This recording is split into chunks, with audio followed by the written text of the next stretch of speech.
Friends, आज के इस वीडियो में मैं आपको ये बताने जा रहा हूँ कि कैसे आप अपने Realme 12 एंड्रॉइड मोबाइल फ़ोन में अगर आपके मोबाइल से कॉल करते समय अगर आवाज़ नहीं जा रही है तो इस प्रॉब्लम को आप सॉल्व कैसे कर सकते हैं। आज के इस वीडियो में मैं आपको डिटेल में जानकारी देने वाला हूँ, तो चलिए यहाँ पे वीडियो को हम स्टार्ट कर लेते हैं। सबसे पहले आपको अपने फ़ोन को एक बार रीस्टार्ट कर लेना है। अगला काम ये करना है कि आपके फ़ोन में फाइल का ऐप है ना, इस फाइल के ऐप को ओपन कर लेना है। इस ऐप में आपको ना नीचे की साइड में ऐप्स का ये वाला ऑप्शन आपको टैप करना है। अब इसके अगले पेज में आपको सबसे ऊपर ये सिस्टम ऐप जो लिखा हुआ है इसे आपको टैप करना है, ठीक है।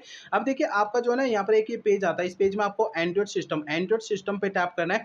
अब इसके अगले पेज में आपको ना नीचे की साइड स्टोरेज का ये ऑप्शन टैप करना है। अब इसके अगले पेज में आपको क्लियर कैच का ये ऑप्शन टैप करना है, तो आपका कैच के सामने डेटा जीरो हो जाता है, ठीक है। अब देखिए यहाँ पर आपको अगला काम करना ये है कि आपके मोबाइल फोन में छोटा सा जो माइक होता है ना, उस माइक को हल्के हाथों से साफ करना है। होता क्या है, उसमें थोड़ी बहुत धूल मट्टी जमा हो जाती है, जिसके कारण कॉल करते समय आवाज नहीं जाती है, ठीक है। अब देखिए यहाँ पर अगला काम ये करना है, मोबाइल फोन का सॉफ्टवेयर आपको चेक करना है कि अपडेट है या नहीं है। पहले फोन का इंटरनेट चालू रखना है, इसके बाद फोन का सेटिंग पेज ओपन करना है। सबसे ऊपर है सर्च बार पे टैप करना है। अब यहाँ पे सबसे ऊपर सर्च बार में सॉफ्टवेयर अपडेट आपको लिखना है। नीचे सॉफ्टवेयर अपडेट का ये ऑप्शन शो होता है, इसे टैप करना है। अब आपको इस वाले पेज पे कोई भी अपडेट का बटन या डाउनलोड इंस्टॉल अगर यहाँ पे लिखा हुआ दिखाई देता है, तो इसे आपको टैप करके फोन का सॉफ्टवेयर अपडेट कर लेना है, ठीक है ना।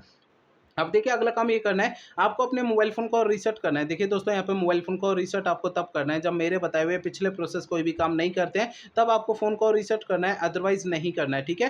फ़ोन को रीसेट करने के लिए फ़ोन का सेटिंग पेज ओपन करिए, सबसे ऊपर ये सर्च बार पे टैप करना है। अब यहाँ पे सबसे ऊपर सर्च बार में रीसेट आपको लिखना है, नीचे आपको ये ऑप्शन मिलता है erase all data factory reset, इसे टैप करना है। इसके अगले पेज में आपको इरेज ऑल डेटा का ये ऑप्शन टैप करना है, नीचे आपका पेज आता है, इसमें इरेज डेटा का ये ऑप्शन टैप करना है। इससे आपका फ़ोन जो है रीसेट हो जाएगा और आपकी प्रॉब्लम जो है वो सॉल्व हो जाएगी। लेकिन फ़ोन को रीसेट करने से पहले 2 बातों का ध्यान रखना है। पहली बात ये ध्यान रखनी है, आपके फ़ोन में जितना भी डेटा है ना, उसका बैकअप ले लीजिए अपने फ़ोन में। और दूसरी बात ये ध्यान रखनी है, आपके फ़ोन की जीमेल आईडी और उसका पासवर्ड आपको पहले से नोट करके रख लेना है। तो ये 2 काम पहले करना है, उसके बाद फ़ोन को रीसेट करना है, ठीक है। तो मेरे बताए हुए तरीके आपको यूज़ करने से आपकी प्रॉब्लम जो है वो सॉल्व हो जाएगी, ठीक है ना।